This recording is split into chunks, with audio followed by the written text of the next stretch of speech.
आखिर बंगाल में हिंसा क्यों भड़की है? चुनाव परिणाम आने के बाद ही शुभेंदु अधिकारी का दावा नेता भाजपा के उनके पीए सहित 5 लोगों की हत्याएं हो जाती है। जगह जगहों पर आगजनी, तोड़फोड़, मारपीट की घटनाएं घट रही हैं। आखिर बंगाल में ऐसा क्यों हो रहा है? क्यों सारे केंद्रीय बल और पुलिस प्रशासन की उपस्थिति के बावजूद बंगाल जल रहा है? सवाल यह है कि ममता बनर्जी की हार ममता बनर्जी बर्दाश्त नहीं कर पा रही हैं। आखिर तृणमूल कांग्रेस के कार्यकर्ता इतने एग्रेसिव क्यों हो रहे हैं? भाजपा के कार्यकर्ता इतने एग्रेसिव क्यों हो रहे हैं?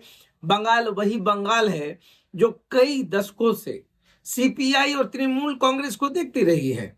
यह वही बंगाल है जहां पर एक कीमत बढ़ जाने पर इतना बड़ा आंदोलन होता है। ये वही बंगाल है जहां चुनाव के बाद सैकड़ों लोगों की हत्याएं हो जाती है। ये वही बंगाल है जहां पर टीएमसी के कार्यकर्ता कभी भाजपा के कार्यकर्ता को पीटा करते थे। ये पूरा रिटेलिएशन है और इस चीज को समझना होगा कि इसमें जो नाकामी है सभी पार्टियों की है, सभी शीर्ष नेताओं की है। ज्योति बासु सत्ता से हटे, फिर क्या हुआ? सबने देखा, टीएमसी सत्ता में आई। टीएमसी की सत्ता ममता बनर्जी ने अपने हाथों में लिया। एक मजबूत सशक्त महिला मुख्यमंत्री के रूप में ममता बनर्जी बंगाल की राजनीति में उभरी, भाजपा के काफी करीब रही, भाजपा में मंत्री रही। बावजूद इसके जो सबसे बड़ा राइवलरी पॉइंट रहा वो भाजपा ही रहा। पिछले 2 चुनाव से भाजपा वहां प्रयास कर रही थी और इस बार प्रयास सफल भी रहा। अब लोग चाहे बंगाल चुनाव को लेकर कुछ भी कहते रहे, सत्ता तो उसी के हाथ में होती है जिसके पास संख्या होता है। और फिलहाल बंगाल में भाजपा के पास पावर भी है, शक्ति भी है और संख्या बल भी है। अब इसमें कोई दो राय नहीं है कि अब भाजपा ही बंगाल में अपना अस्तित्व स्थापित करेगी। मगर सवाल है, इतने हिंसा और ये हत्याओं का दौर क्या कुछ रहा? आखिर वो कौन सी ऐसी कील थी जिसने ममता बनर्जी की सरकार को हिला डाली? आप याद कीजिए, आर्जिकर कॉलेज की घटना हर किसी को याद होगा। मैंने उस पर वीडियो भी बनाई थी। क्या उस बच्ची को न्याय मिला? ये सबसे बड़ा सवाल है। क्या उसके अंदर की जो बद्दुआ है वो ले डूबी? क्या न्याय नहीं दिलाने में सरकार जो नाकाम रही उसकी नाकामी ले डूबी? क्या ममता बनर्जी का एग्रेशन या उनके भतीजे का घमंड ये बंगाल चुनाव में इन तमाम चीजों को ले डूबा? आखिर क्या कुछ रहा? क्या संदेश खाली का संदेश कुछ बहुत ही उल्टा हुआ? परिणाम क्या निकला? क्या ये जो टीएमसी के कार्यकर्ता कभी लोगों को वोट देने से रोकते थे, क्या उससे बंगाल को मुक्त कर दिया गया? उस भय से मुक्त कर दिया गया? यह बंगाल में क्यों हुआ? कैसे हुआ? 90 लाख लोगों का नाम एसआईआर से हटा, बावजूद इसके वोटिंग परसेंटेज काफी बेहतर।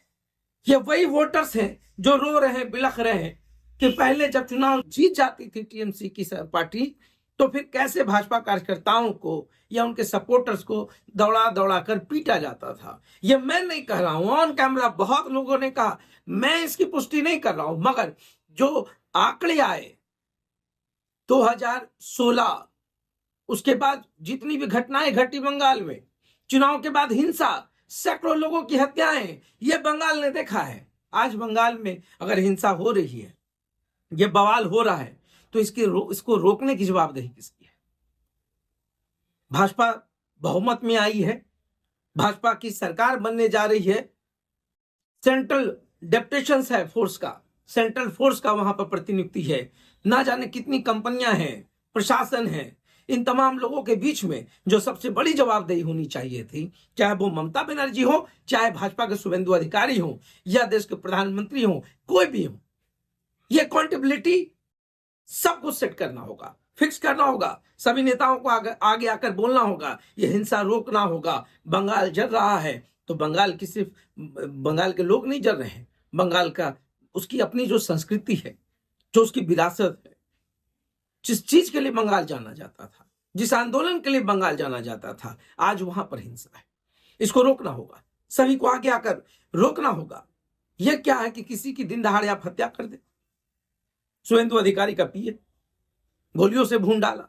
आखिर लॉ एंड ऑर्डर है कि नहीं? क्या बंगाल पुलिस को अपने एक्चुअल रूप में आने में समय लगेगा? या जो 15 साल का स्थापित या उससे पहले के स्थापित राज के समान चलने की जो आदत है, जो प्रवृत्ति है, उसको बदलना होगा। तो बंगाल में क्या हुआ? जो ज्योति बासु के समर्थक थे वो टीएमसी में आए, टीएमसी के बहुत सारे समर्थक भाजपा में आ गए। मगर भाजपा एक बड़ी पार्टी है, सेंट्रल पार्टी है, वहां पॉलिसीज काम करता है, वहां पर स्वयंभू कुछ नहीं होता।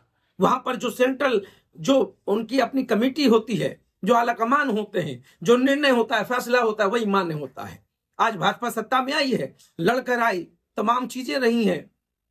तो ये समझना होगा, ये पूरा जो बीज रोपा हुआ हिंसा का, ये एक दिन में पनपा नहीं आक्रोश है, बहुत दिनों से चला आ रहा था।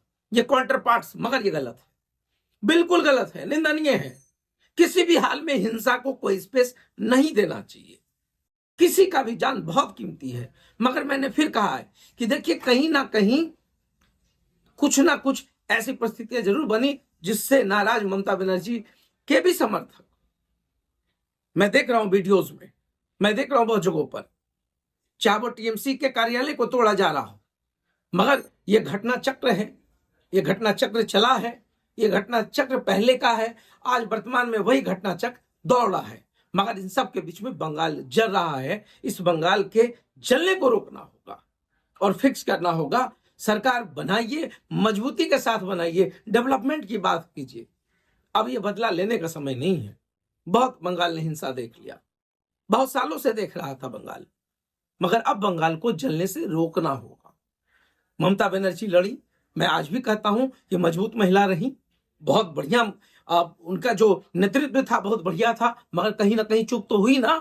ममता दीदी कहीं ना कहीं तो चूक गई, इसलिए बंगाल में आज ये परिस्थितियां बन गई। तो फिर मैं कहूंगा कि इस बंगाल के हिंसा को रोकने के लिए सभी को आगे आना होगा, अपने अपने कार्यकर्ताओं को समझाना होगा, बंगाल को सुरक्षित रखना होगा। नहीं तो ये बदला लेने की जो प्रवृत्ति है, इससे कुछ हासिल नहीं होगा, इससे नुकसान ही होगा। तो देखते रहिए सार्थ। बहुत बहुत धन्यवाद।